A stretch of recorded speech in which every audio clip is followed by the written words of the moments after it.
Today is February 4th, 2026. Welcome. My name is Corey. This is my channel. I post whatever I want, and I'm not a good videographer. I can't see real good out of this eye. It's not gone, it's not wonky, but it hurts all the time, especially when I'm outside, especially when it's raining. And it's about to rain now. A lot of headaches, and I got constant insomnia from PTSD, and I was just born that way. Don't sleep very much. And if anyone knows me, I'm a huge computer nerd. But today I did something really important, and I'm proud of me, no matter what. Today I sent something in to the Idaho State Supreme Court outlining a federal RICO, and I'm giving them a chance to take a swing at it again. This would be like the second or third time. And I'm not the bureaucratic type. I'm definitely not a lawyer, but I know a RICO when I see one, even out of only one good eye. And I'm proud of me. And if anything happens to me, it's because of that. But I uncovered bribery when I was at work, after I was assaulted at work by Troy Munsterman at Travelland RV. I watched Rick Fuentes, Andrew Fox, and Nick Woods taking cash bribes from Tim Kruger, the former city councilor and owner of Travelland RV, as well as the pontiff-potentate of the Caleb Shriners. I watched. I'm not sure if it was a shakedown. I bet it looked like a shakedown. Nick Woods came into the Travelland RV and grabbed my jaw and shook it around a little bit. Looked inside my mouth. Kind of manhandled me. Didn't care for it. He's about as tall as I was, and I'm about 6'3". And he was wearing a big black jacket. Kind of a poofy jacket, Carhartt type. And of course, Rick Fuentes and Andrew Fox were both in uniform.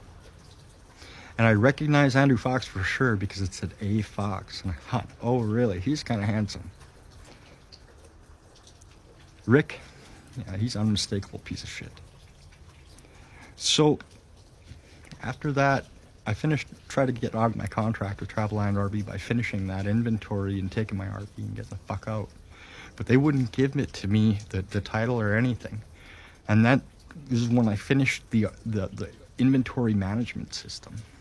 And I found the discrepancies in between their inventory and what they had on the books. And there was also some underhanded cash deals going on with Pat Rogers Motors. Now that was to install their ARE branded canopies at Travelland RV. From there, I reported it to Jeff Clone, and then he assigned Jason Lyons to do the investigation. Jason Lyons was only a 3-day-a-week cop, but it was an easy caller. They knew where Troy was. Jason didn't want to do it, so they contacted April Smith. April Smith then called me, and I told her about the police department bribery in emails. She did nothing. Why?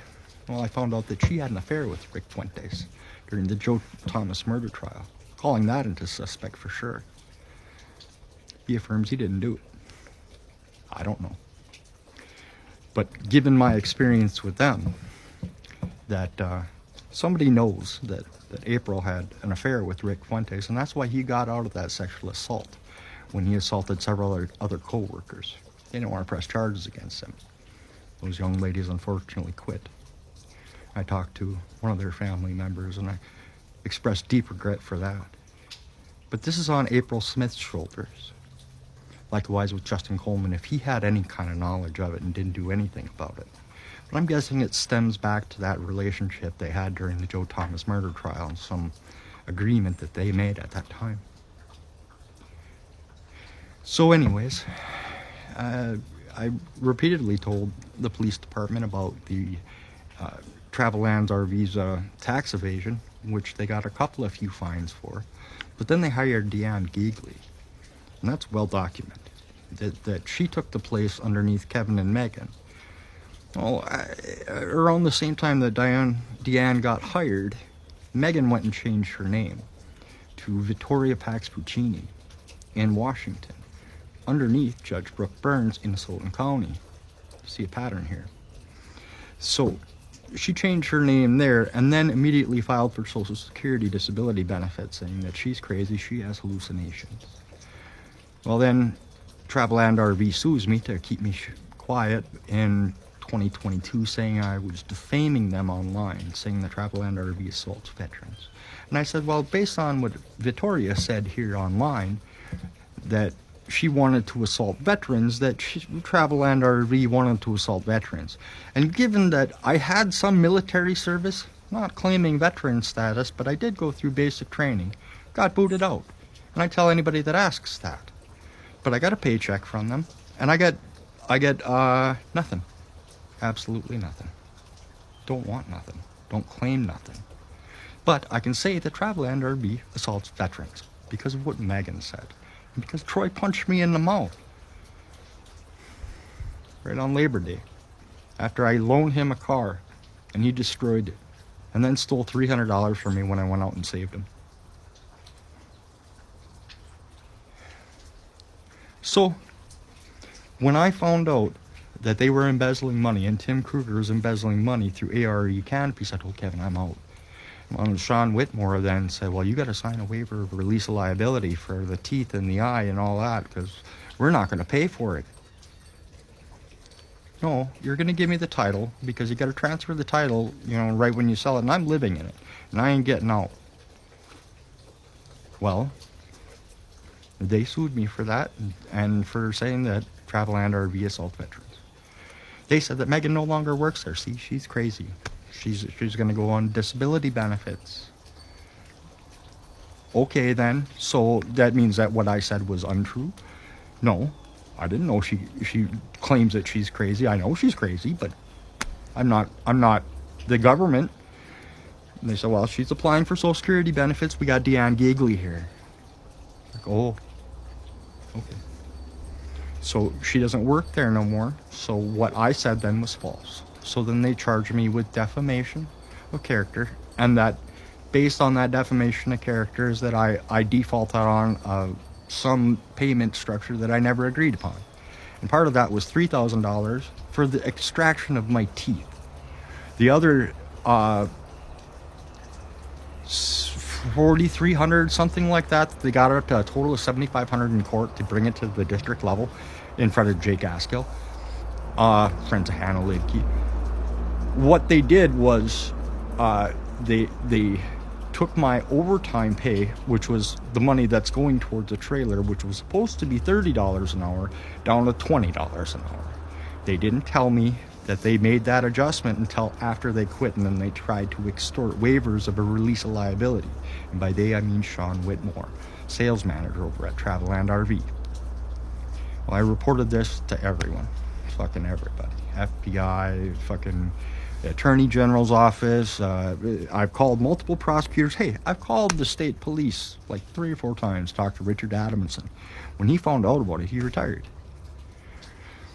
I cornered a few other people in my journeys. One of them happens to be both Curtis Lidke, happens to be the prosecutor of Sultan County. He is the brother-in-law of Hannah Lidke, who is now the commissioner of Nez Perce County in Idaho. So Washington and Idaho cross state lines. Then there's the Superior Court Judge Brooke Burns. She'll come up important later in the story. And Stacy Harmon, who's now retired, and Lisa Weber, the county coroner. Okay, so that fills out the Sultan County roster. Going back to Nez Perce County, you have Nick Woods, who is or was the Nez Perce County detective. Then you have Doug Havens, who happens to be a Nez Perce County Commissioner, Joe Gish, Nez Perce County Commissioner, and Hannah Lidke. So let's talk about Hannah for a minute. Hannah owns 3 companies besides being in her position of Nez Perce County District 1 Commissioner. She has Apple Pay over in Washington, which handles the disbursement of disability benefits for the developmentally disabled, those who get Social Security benefits.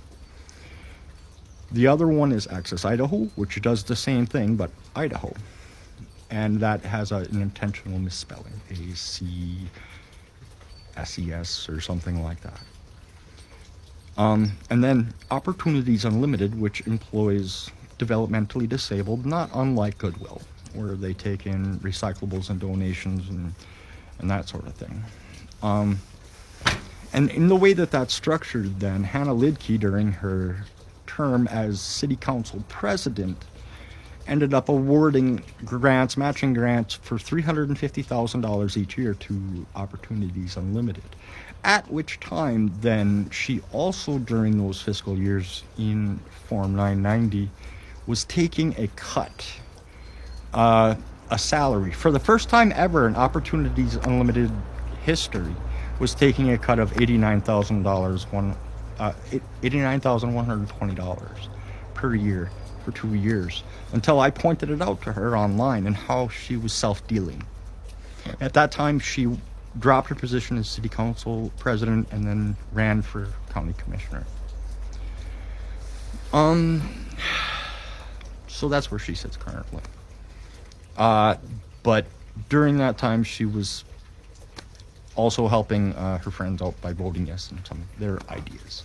Like Jessica Klein, who also works for RE/MAX and deals with land deals, is a realtor by trade. That comes important later in somebody else's story. There are a few other people involved, like Dan Johnson, who is the former Idaho State Senator. There is